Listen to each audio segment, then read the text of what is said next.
रमेश रुद्र बाबा के पास से जाता है और हवेली पर आता है। रमेश हवेली के दरवाजे पर आता है।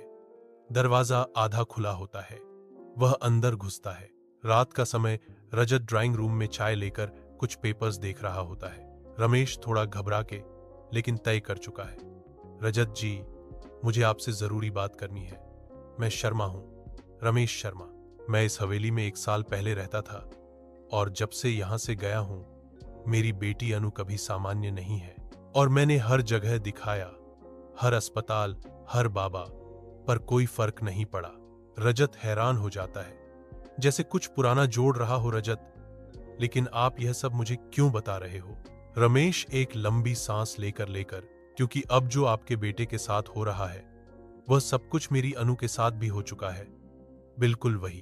तभी निधि की जोर की चीख आती है अंदर से। कृष, बेटा आंख खोलो, क्या हो गया तुम्हें? दोनों भागकर अंदर जाते हैं। बेडरूम की तरफ। कृष का चेहरा लाल, आंखें काली पड़ चुकी हैं। उसके हाथ थरथरा रहे हैं। कृष बार बार बड़बड़ाता है, वो लड़की मुझे मार देगी, वो मुझे छोड़ती नहीं।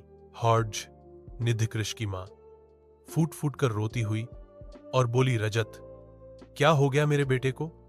ये तो 1 हफ्ते से चुप है। रमेश का चेहरा सूख जाता है।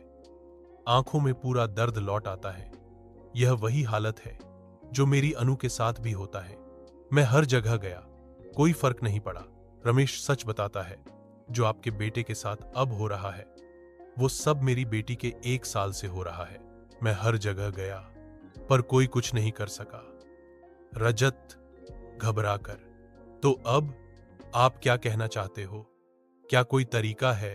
रमेश तेजी से कहता है, हां, एक आदमी है, रुद्र बाबा, और वह इस हवेली का पूरा सच जानता है।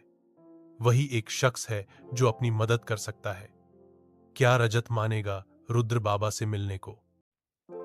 रमेश रजत से कहता है, रमेश, कल अपन उस बाबा से मिलेंगे। रजत, हां। रमेश बोलता है, रजत से आपको कोई प्रॉब्लम नहीं हो तो कल मैं अपनी पूरी फैमिली के साथ आऊंगा। रमेश, ठीक है, अभी मैं निकलता हूं। रमेश अपने घर लौट जाता है। रात 12 बजे। कृष नींद में चलकर हवेली के बंद दरवाजे के पास जाता है और वह दरवाजा खोल देता है। दूसरी तरफ अनु अपने सपने में प्रिया के साथ हुआ सच देख लेती है। प्रिया के साथ क्या हुआ था, किसने किया और क्यों किया?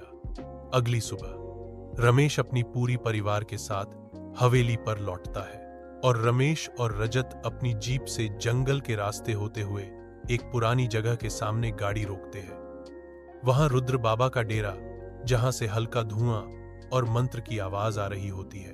रुद्र बाबा काले कपड़ों में, आंखों में तेज, आसन पर बैठा और बोले, तुम दोनों के परिवार एक ही शराब से गुजर रहे हो। रजत हैरान, आपको कैसे पता? रमेश बोला, बाबा को मैंने सब कुछ बताया कि कृष्ण के साथ भी वही हो रहा है। आप ही बता सकते हैं, इस हवेली में आखिर है क्या?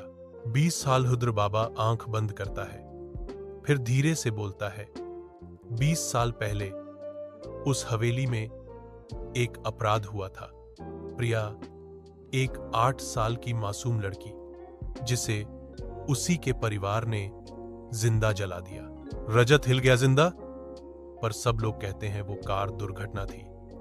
रुद्र बाबा तेज आवाज में बोले, झूठ है सब। रुद्र बाबा बताते हैं, उस रात एक हवन चल रहा था जिसमें उस बच्ची की बलि दी गई थी। उस घर के लोगों ने उसके विश्वास के साथ धोखा किया और प्रिया ने तभी वचन लिया था कि वो कभी मुक्ति नहीं लेगी, मैं जब तक वह अपना पूरा बदला नहीं ले लेती। धर्मेश गिल्ट में, बाबा, मेरी अनु ने उस लड़की को देखा है, उसके बाद ही उसका दिमाग बिगड़ गया। रुद्र बाबा गंभीर होकर, क्योंकि तुम लोगों ने उस हवेली को छोड़ा पर उसने तुम्हें नहीं छोड़ा और अब उसने अपना बदला वापस शुरू किया है। रजत रूठी आवाज में, तो कृष्ण अब उसका क्या होगा? रुद्र बाबा आग के सामने आंखें बंद करता है, अगर वक्त पर कुछ नहीं किया गया तो वो लड़की इस बार किसी को भी नहीं छोड़ेगी, न कृष को, न तुम्हें और न उस हवेली को। रुद्र बाबा बोले, मुक्ति तभी मिलेगी जब प्रिया अपना सच सबके सामने लाएगी। तुम दोनों को वापस जाना होगा, उस कमरे में जहां सब कुछ शुरू हुआ था। रमेश और रजत एक दूसरे की तरफ देखते हैं। अब डर से नहीं, हिम्मत से। बदला सिर्फ मारने से नहीं पूरा होता, कभी कभी सच जिंदा रखकर भी लिया जाता है। स्थान: हवेली का अंदर का हॉल, जहां हवन चल रहा है। रुद्र बाबा हवन कुंड के सामने मंत्र जाप कर रहा होता है। शर्मा और वर्मा परिवार दोनों आस पास बैठे होते हैं। अनु आंखें बंद करती है, लेकिन उसका चेहरा कसक उठता है। हवा तेज चलने लगती है। हवन की आग लाल और नीला होने लगती है। अनु, आवाज बदलकर, मैं अनु नहीं, प्रिया हूं। सभी लोग चौंक जाते हैं। अनु हवा में उठ जाती है, उसकी आंखें काली पड़ जाती हैं। आवाज गूंजने लगती है, प्रिया, अनु के रूप में। इसी बाबा ने कहा था, मुझे जिंदा जला दो। बोला था मैं श्रापित हूं और मेरे कारण ही सब कुछ हो रहा है। रमेश हिम्मत करके, यह क्या कह रही हो तुम? बाबा तो। प्रिया गुस्से में, बाबा नहीं, खूनी है ये। मेरे पापा बिजनेस में हार रहे थे। इसने कहा, अपनी बेटी को बलि दो, सब ठीक हो जाएगा। और मेरे अपनों ने बिना सोच समझे मुझे बेसमेंट में जिंदा जला दिया। निधि कृष की मां रो पड़ती है। हे भगवान, एक मासूम के साथ इतना बड़ा अपराध। रजत गुस्से में, बाबा, क्या यह सच है? तुमने यह सब किया है? रुद्र बाबा गंभीर होकर, वह बलि जरूरी थी, वरना पूरा खानदान खत्म हो जाता। मैं तो केवल माध्यम था। प्रियाग के सामने तीव्र गुस्से में, माध्यम? तूने मुझे जला के अपना स्वार्थ पूरा किया, और जब मैंने लौटकर बदला लेना चाहा तो मुझे भटकती आत्मा कहा गया। हवन कुंड से आग भड़कती है। अनु, जिसमें प्रिया की आत्मा है, रुद्र बाबा के सामने उतरती है। अब मैं तुझे मुक्ति दूंगी, पर वो मुक्ति नहीं जो शांति दे, बल्कि वो जो दर्द के साथ आखिरी सांस ले जाती है। रुद्र बाबा पीछे हटने लगता है। उसके चारों ओर कालापन घेरने लगता है। उसकी आंखें फट जाती हैं, चीखता है। प्रिया की आत्मा रुद्र बाबा के अंदर घुस जाती है और वो जमीन पर गिरता है। तड़पते हुए उसके मुंह से धुआं निकलता है और वो जल जाता है। हवन की आग में अनु नीचे गिरती है बेहोश। रमेश दौड़कर उसे उठाता है।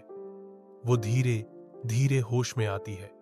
अनु, पापा, सब कुछ दिख गया मुझे। प्रिया अब चली गई है। सूरज की पहली किरण हवेली के झरोखों से अंदर आती है। हर कोना जो कभी डरावना था अब शांत लग रहा है। अंत कथन जो सच 20 साल छुपा रहा, उसे एक मासूम रूह ने जिंदा रखा।